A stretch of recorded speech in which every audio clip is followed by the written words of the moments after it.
Qui ne connaît pas les amours? Des chiffres et des lettres, question pour un champion, money drop, qui veut gagner des millions? N'oubliez pas les paroles, les 12 coups de midi, mais aussi la France a un incroyable talent, le meilleur pâtissier, Koh-Lanta, Fort Boyard.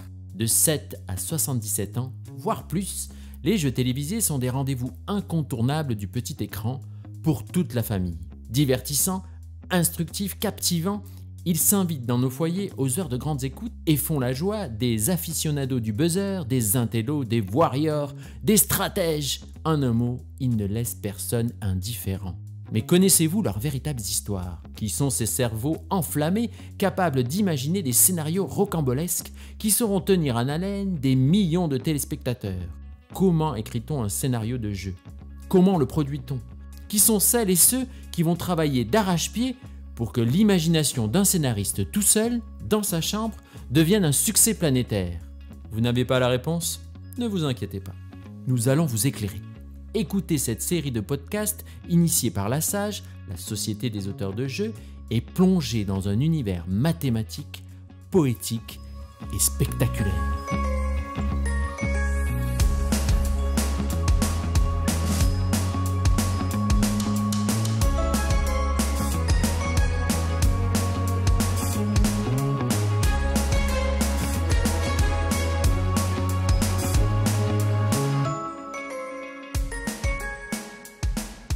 Il y a plusieurs étapes clés dans la création d'un jeu.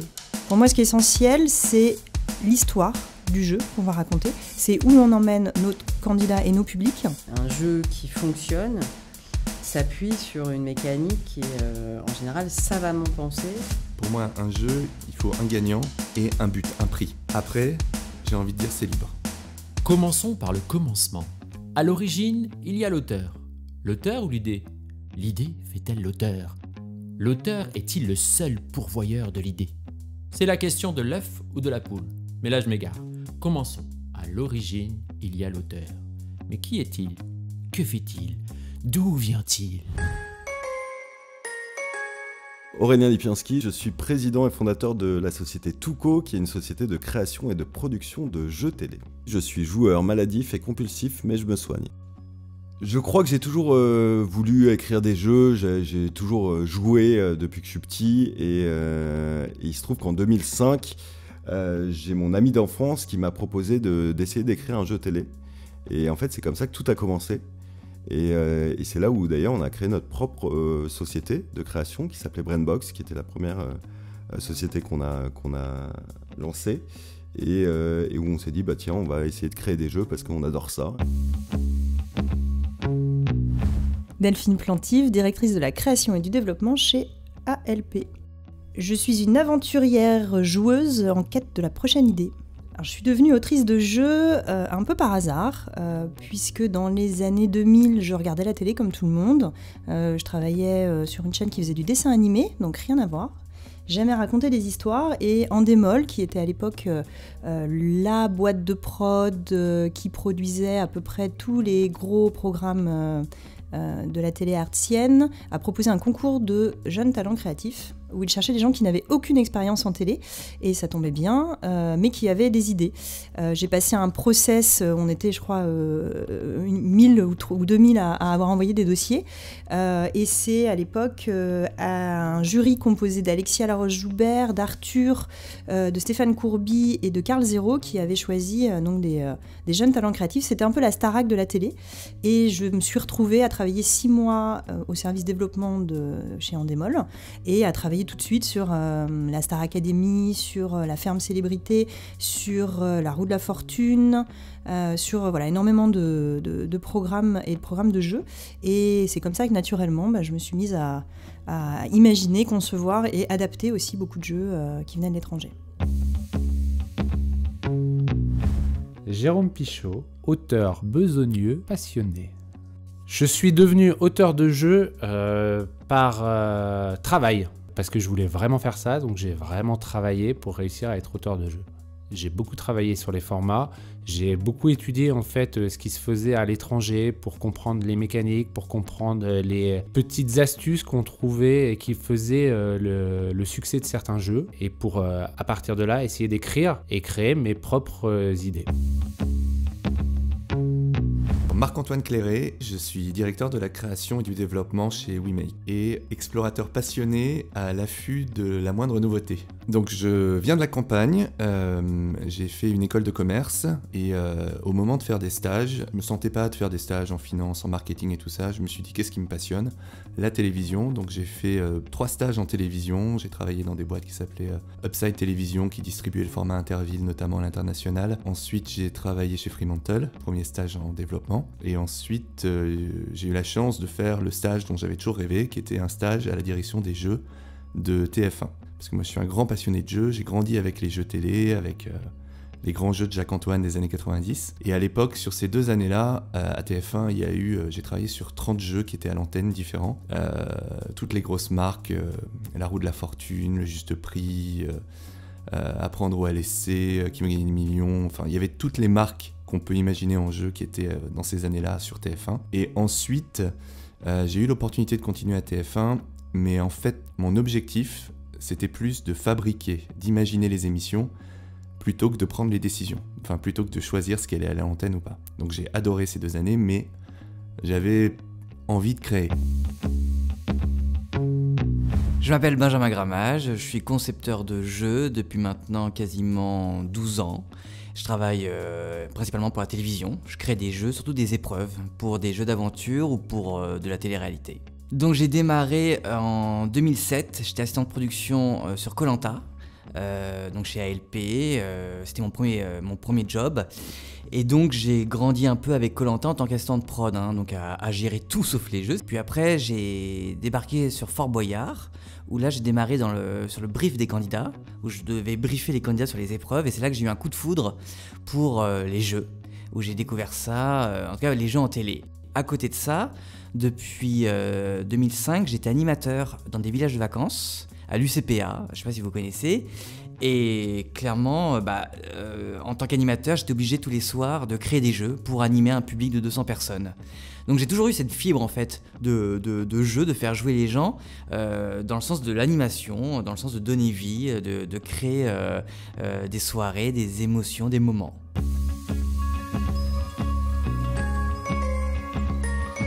Ok, d'accord, la plupart des autrices et des auteurs que nous avons rencontrés ont suivi leur vocation. Mais quelques détails doivent être réglés avant de poursuivre notre investigation. Qu'est-ce qu'un auteur de jeu? Comment l'identifier?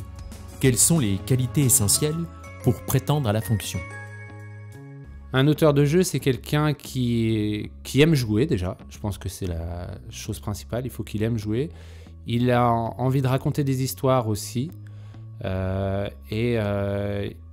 aime créer des choses nouvelles, un auteur de jeu. Il aime emmener son public, les joueurs, dans des histoires surprenantes dans lesquelles ils n'ont pas l'habitude d'aller. Et puis, dernière chose, un auteur de jeu, il aime gagner. Il aime gagner. Je pense que c'est aussi une compétition. Quand on est auteur de jeu, on fait des jeux pour gagner. Il y a une finalité au jeu. Et moi, j'aime gagner, en fait. Alors je pense déjà que pour être auteur de jeu, faut être soi-même et qu'il n'y a pas de chemin. Surtout que n'importe qui peut avoir une idée de jeu et n'importe qui peut avoir envie de créer un jeu. Après je pense qu'il faut déjà s'intéresser à tout ce qui a été fait dans le monde, parce qu'il y a énormément de jeux qui se font et souvent même nous on a une nouvelle idée et on se rend compte que l'idée a déjà été faite même plusieurs fois. Donc avoir beaucoup de connexion avec ce qui se fait à l'étranger, donc faire beaucoup de veille. Ensuite, je pense que pour écrire un jeu et pour être auteur de jeu, il faut être un peu joueur, c'est-à-dire pouvoir se mettre toujours dans la position du joueur pour voir si cette position-là, elle est excitante et s'il y a ce mot anglais roller coaster of emotion, si on passe vraiment par plein d'émotions différentes, c'est-à-dire autant la joie, la colère, l'énervement, parce qu'on n'a pas pu répondre à une question ou parce qu'on n'a pas réussi à faire un défi. Mais c'est ça qui forge vraiment l'esprit à créer des jeux, je pense. Il y a 2 choses. Il y a avoir l'idée d'un jeu. Et après, la particularité d'un format de jeu, c'est que le premier élément de format d'un jeu, c'est sa mécanique. C'est les règles du jeu, c'est comment vont se dérouler les manches, comment les candidats vont intervenir, quelle place ils vont avoir, quel va être le rôle de l'animateur. comment les points vont être comptés, quels vont être les retournements de situation. Donc le jeu, c'est vraiment un format particulier parce qu'il y a déjà la mécanique, qui est un élément de format. Donc la base pour créer vraiment un format de jeu, c'est que cette mécanique soit originale, ou réponde à une promesse originale. Alors un auteur ou une autrice de jeu, pour moi, c'est quelqu'un qui va décortiquer une mécanique au service d'une histoire. Donc il faut d'abord trouver une histoire qui peut être je cherche l'amour et comment je vais le trouver, qui peut être je veux gagner 1 million, comment je vais le gagner. Et c'est de faire passer des règles parfois compliquées pour quelque chose de très simple et de très naturel, pour que des candidats vivent une expérience incroyable et que les téléspectateurs ressentent ces émotions à travers des règles qui sont quasiment inexistantes pour le public. Alors que nous, derrière, on a tiré énormément de ficelles pour obtenir cette histoire et ces émotions. Pour moi, un auteur de jeu, c'est, je dirais, c'est un scénariste, un comptable et un juriste. Alors scénariste, parce que forcément, quand on crée un jeu, on crée une histoire, aussi bien pour un concept que pour des épreuves, je pense qu'on va en parler. Mais c'est aussi pour moi un mathématicien, dans le sens où quand vous créez un jeu, vous devez le calibrer. Et donc honnêtement, même sans faire des calculs très poussés, mais il faut avoir une notion de probabilité, de savoir si ce jeu va être réussi facilement ou pas, et donc calibrer. Et puis surtout pour moi, je trouve que être auteur de jeu, c'est être un juriste, dans le sens où pour moi un jeu, c'est un contrat entre un producteur de jeu et des participants. Et vraiment, je le vois vraiment, même moi qui suis producteur de jeux d'épreuves, quand vous créez une épreuve, évidemment, vous racontez une histoire, on va en parler, mais quand vous êtes au moment du brief avec les candidats, clairement, vous expliquez ce qu'il faut faire et ce qu'il ne faut pas faire, et il faut prévoir le cadre, il faut prévoir les règles du jeu. Pour moi, les règles du jeu, c'est un contrat, c'est tu peux faire ça, mais tu peux pas faire ça. Tu ne peux pas faire ça, sinon tu auras telle pénalité, telle clause de sortie. Pour moi, c'est un contrat. Écrire un jeu, pour moi, c'est exactement comme écrire un scénario. C'est-à-dire que quand on va créer un jeu, on va écrire tout ce qui va se passer dans ce jeu, pour se rendre compte des différents scénarios justement par rapport à des candidats qui vont pouvoir y jouer après. Donc on va imaginer bien sûr les règles et on va imaginer aussi les twists. Et les twists, c'est tout ce qui va faire qu'il va y avoir des accidents de parcours pour les candidats. Par exemple des jokers ou par exemple des cases horribles ou par exemple des moments d'hésitation ou des moments de prise de décision. Et tout ça forme en fait finalement un squelette qui est comme un scénario de film, c'est-à-dire qu'on va s'imaginer dans la tête ce qui va se passer du début jusqu'à la fin du jeu.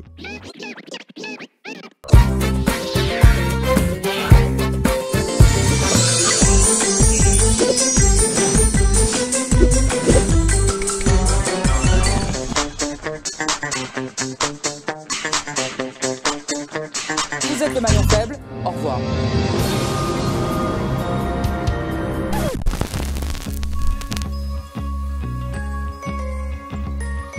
Ça, c'est une respiration. Il en faut. Ils sont bavards, nos auteurs. Sûrement parce que ce sont de véritables raconteurs d'histoires. Allez, je suis impatient d'écouter la suite. Où en étions-nous déjà? Ah oui, quelles sont les qualités d'un scénariste de jeu TV? Les qualités essentielles pour être un auteur ou une autrice de jeu, c'est probablement d'être un peu joueur soi-même, d'avoir envie de tricher et de raconter une histoire en tirant des ficelles. Donc la qualité serait probablement un peu la manipulation, de l'empathie et une curiosité pour essayer d'aller chercher les idées partout où elles peuvent être. Que ce soit en voyant un enfant jouer dans la rue à ni oui ni non et se dire tiens, est-ce que ce serait pas un jeu, à regarder dans un bureau de tabac les gens jouer à des jeux de gratte-gratte en se disant tiens, est-ce que Qui veut gagner des millions pourrait pas être une bonne histoire à raconter, et en lisant dans une bibliothèque l'aventure Robinson et se dire tiens, je vais faire Koh-Lanta. Donc il faut être curieux, un brin machiavélique, ouvert et joueur. Le talent principal d'un auteur de jeu, c'est d'essayer de se renouveler, de ne pas prendre quelque chose pour acquis et de rester ouvert à ce qui se fait autour de nous pour essayer d'améliorer, parce qu'on a tendance, plus les années passent, à avoir des vérités, à croire qu'on a des vérités, et il faut s'en méfier en fait de ces vérités. Pour moi, la principale des qualités, c'est la même que pour n'importe quelle personne qui bosse par exemple en développement ou en création dans une société de production. La première qualité, c'est la curiosité. C'est être curieux de tout ce qui se passe, tout autour de soi, des gens. Une bonne idée, ça peut venir d'une remarque de votre frère, de votre sœur, de votre conjoint, de votre enfant, de n'importe qui, d'un truc qu'on voit dans la rue, à la boulangerie et tout ça. Tiens, ça me donne une idée et tout ça. Donc d'être curieux de tout, d'écouter tout ce qui se passe autour de soi, c'est de là d'où vont naître les idées. Et après, il faut de la créativité, il faut de la rigueur aussi dans le développement du jeu. Mais la base, la principale des qualités pour moi, c'est la curiosité. C'est à la fois, je pense, être créatif et être rigoureux. Créatif parce qu'il faut écrire une histoire. Et il faut que l'histoire soit sympathique. Mais même alors évidemment, quand on parle d'un game show, on la voit l'histoire, puisqu'il y a l'animateur qui l'explique, et puis c'est vraiment, on la voit. Une épreuve aussi, au sein même d'un jeu d'aventure, c'est une histoire. Et d'ailleurs, je pense qu'il faut que de plus en plus, on va aller vers des épreuves qui ont vraiment un storytelling. Parce qu'en ayant un storytelling, l'épreuve qu'on a créée est propre au concept global qu'on défend. Par exemple, moi je travaille sur la bataille des couples, qui est une télé-réalité, qui est un jeu d'aventure qui oppose des couples. Toutes les épreuves que nous faisons au sein même donc, de cette télé-réalité sont des épreuves qui ont une thématique autour de l'amour. Mais chaque épreuve, en fait, a un storytelling. Par exemple, on va vous faire une épreuve qui s'appelle la demande en mariage, où il va falloir que les candidats récupèrent des alliances et ils vont être gênés par un élastique. Ils vont devoir quand même pousser toute leur force pour être le premier à s'agenouiller devant sa partenaire, faire cette demande en mariage, vous voyez. Et le fait de mettre un storytelling fait que cette épreuve-là, on peut la voir nulle part ailleurs. Elle est vraiment propre au concept de la bataille des couples. Une nouvelle partie est sur le point de commencer.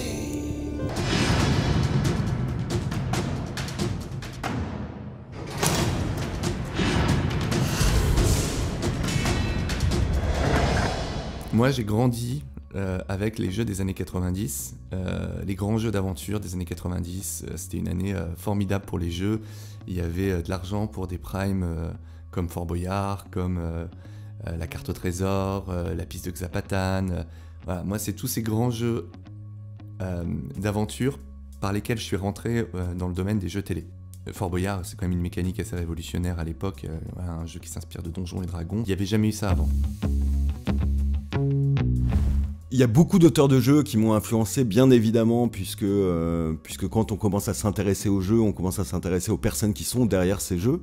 Bien sûr, comme tout le monde, Jacques-Antoine reste quelqu'un d'incroyable en France et quand on regarde tout ce qu'il a pu mettre à l'antenne, on l'envie beaucoup. Donc bien sûr, moi, Fort Boyard, par exemple, restera la meilleure et la plus grosse création qu'un Français ait pu faire dans sa vie, parce que je pense qu'aujourd'hui, on arriverait avec cette proposition-là, je pense que tout le monde nous rirait au nez, tellement c'est fou, en fait. C'est incroyable de trouver un lieu comme ça, d'imaginer des personnages complètement loufoques, et justement d'écrire un vrai scénario autour, et que tout le monde y croit.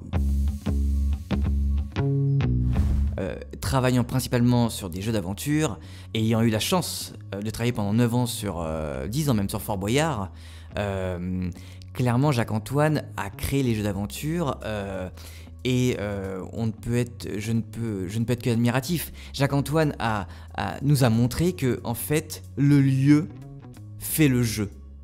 C'est-à-dire que vous savez, en télévision, ce qui est important, c'est l'authenticité. Tout le monde recherche ça, de l'authenticité, du feel good. D'ailleurs, pour moi, c'est la clé des succès des jeux. Et Jacques-Antoine a montré que créer un jeu dans un lieu qui existe déjà, c'est ça qui rend authentique la chose.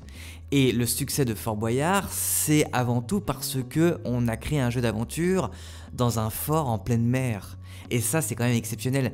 Moi, je travaille pour les versions aussi étrangères de Fort Boyard, et je vois quand les producteurs étrangers viennent tourner Fort Boyard, ce qu'ils viennent avant tout chercher, c'est ce lieu iconique, ce fort en pleine mer.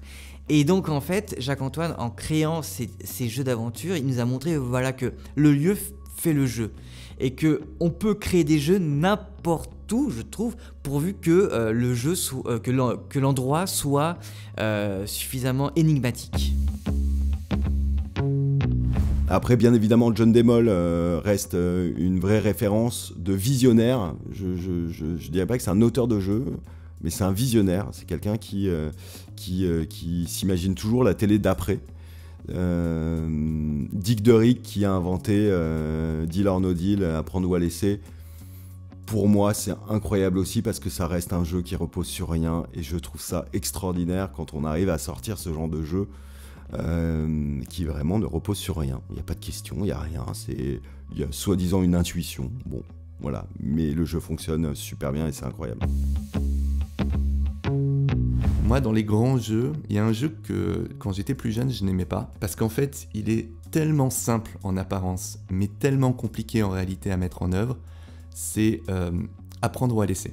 Qui est un jeu où c'est le truc le plus bête du monde. Il y a 24 candidats avec des boîtes, des sommes d'argent écrites à l'intérieur. Il n'y a pas de questions, il n'y a pas de décor sensationnel, il n'y a pas d'épreuve waouh.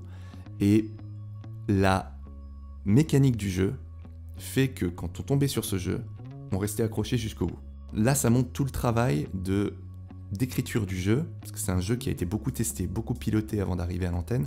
À l'époque, je crois que c'est la version italienne finalement qu'on a adaptée en France. C'est un jeu sans question, c'est un jeu improbable, c'est un jeu, c'est pas possible de faire un jeu comme ça, avec des offres et du banquier et tout ça, etc. Alors attention, on y va, 6 boîtes avant le premier coup de fil du banquier, où va-t-on? Alors, la numéro 15, Languedoc-Roussillon. On commence par le coiffeur. Allez, ouvrez-moi cette boîte. 20 000 €. On enchaîne. La numéro 2, Rhône-Alpes. D'accord. 30 000 €. Attention. 50 000 € en 2 boîtes. C'est d'une pureté, c'est tellement simple. Il y a une boîte, on la garde ou on la garde pas. On se dit sur le papier, mais comment ça va durer 1 heure? Et chaque épisode est différent. Et chaque épisode, on a des montées d'adrénaline, du stress, on est content. Enfin, c'est tellement simple, tellement pur. C'est le jeu par excellence. C'est le jeu qu'on aimerait tous inventer.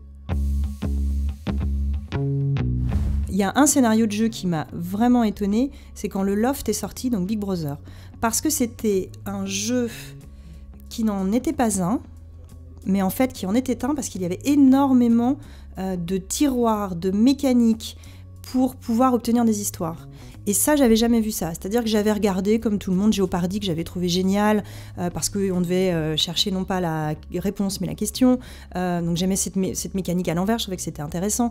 J'avais été nourrie par le Big Deal, par tous ces gros divertissements que je trouvais intéressants. Mais tout d'un coup, arrive quelque chose qui ne ressemble à rien d'autre, qui est un espèce d'ovni de télé, où on se rend bien compte qu'il y a de la réalité, d'ailleurs ça s'appelle de la télé-réalité, mais il y a aussi énormément de structure derrière. Et ça m'a vraiment étonnée.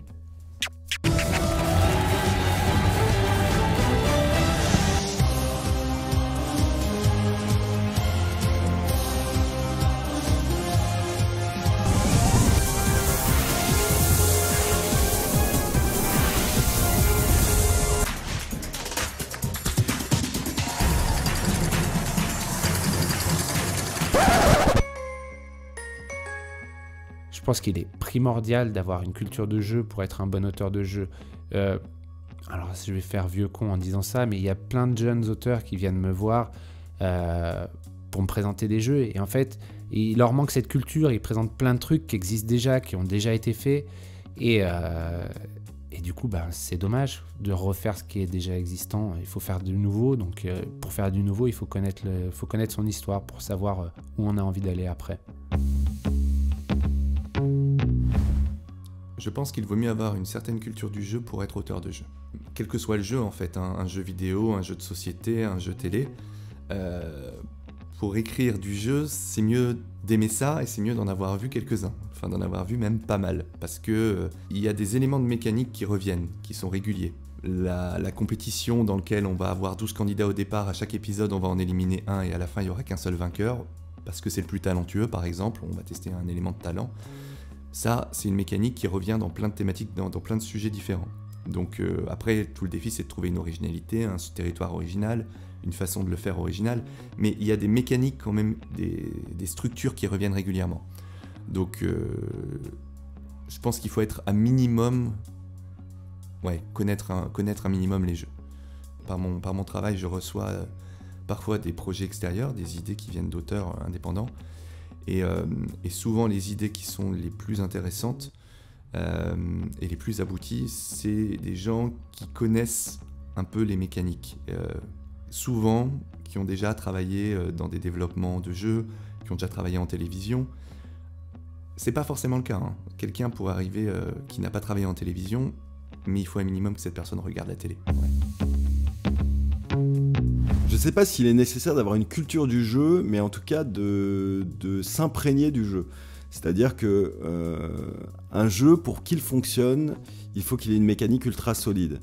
Et pour avoir une mécanique ultra solide, il faut jouer, il faut simuler, il faut se mettre à la place du joueur ou à la place de l'animateur et comprendre tout ce qui va se passer pendant le jeu. Donc pour moi, c'est ultra important de se mettre dans cette place-là et de se rendre compte des émotions qui peuvent jaillir d'un jeu et donc, bien évidemment, comprendre la culture qu'il y a autour. Je pense que être auteur de jeu, oui, il faut connaître globalement les principes de jeu. Aussi bien, il faut connaître évidemment les jeux en télévision, parce qu'il faut avoir une connaissance du marché et savoir un peu concrètement ce qui se fait. Il faut aussi avoir une connaissance des mécaniques de jeux de société. Néanmoins, je trouve que pour être auteur de jeux télé, faut pas non plus être trop fan des jeux de société. Je ne suis pas sûre, parce que plus vous allez voir de jeux, effectivement, plus vous allez acquérir des réflexes, mais plus vous allez vous auto-censurer. Donc c'est important de jouer, c'est important de regarder des gens jouer, mais est-ce que c'est important d'en avoir vu beaucoup ? Je pense que ça peut aussi être une limite en se disant « Ah mais ça je l'ai déjà vu, ça existe, ah cette mécanique je l'ai déjà faite ». Non, en fait, plus on... C'est un mixte entre avoir une culture de jeu, mais j'allais dire hors télé, et peut-être ne pas trop regarder la télé.